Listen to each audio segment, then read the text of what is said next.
So Joe Rogan accidentally exposes Elon's lies. Talking about Social Security.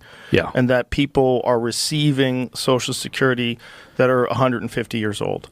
But I don't think that is the reality as it's being explained by people who understand COBOL, the language, and this computer programming language that they use is ancient, right? Which is kind of crazy that they're still using that, right? It's the government. I mean, right. Yeah. So yeah. some guy who understands it was explaining that if certain factors aren't taken into consideration or certain things aren't entered in, like date of birth or when there's certain things, or date of death, or, right? But it doesn't even necessarily mean that all these people are receiving checks, right? Right. They're just listed on the files, right? And it doesn't mean money's going out to them. And so, yeah, again, from a messaging perspective, does Elon need to screenshot that and then send it out as a tweet or whatever we call X nowadays, and then suddenly you've got a couple million people going, oh my God, we're paying dead people. Well, right. That's the problem with being hyperbolic. Good to see that Joe still has a spine and the willingness to speak his mind. Not only is this guy lying, but he also has been exposed for using bullying tactics,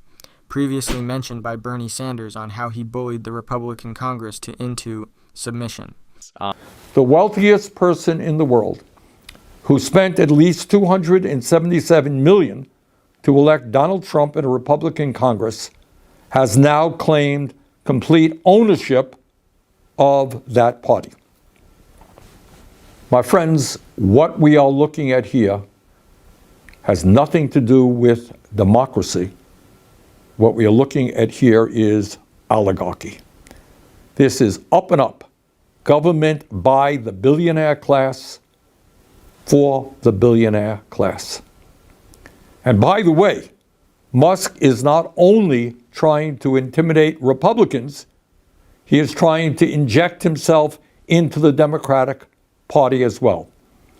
He is threatening to target Democrats who are standing up to him and his agenda. In fact, he was very blunt about it. He told Republicans that if they voted for this proposal, which they had already agreed to do, he would take out his wallet and spend as much money as it took to defeat them in primaries and drive them out of office. You got that? Take a deep breath and appreciate what's going on here. All is said and done is that after months of negotiations, Senate Democrats and House Republicans reached an agreement called a continuing resolution, which would continue to fund the government for 3 months. Frankly, that agreement was not something that I was all that excited about, but it was better than nothing. And I was prepared and am prepared to vote for it. What this legislation would do is significantly, or modestly at least, increase funding for community health centers all over this country, which treat about 30 million Americans who are low income or working class.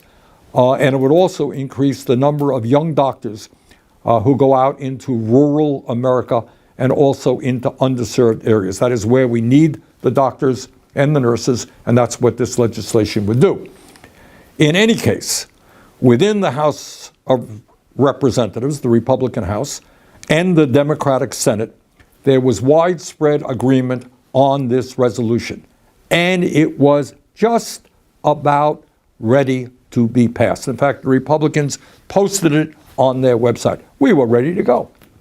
But then, out of nowhere, the wealthiest man in the world, Elon Musk, began tweeting his opposition to this legislation.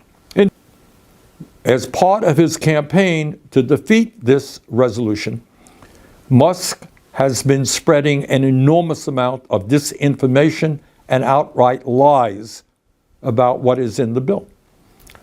He said that the measure would include a 40% pay raise for Congress. That's a lie.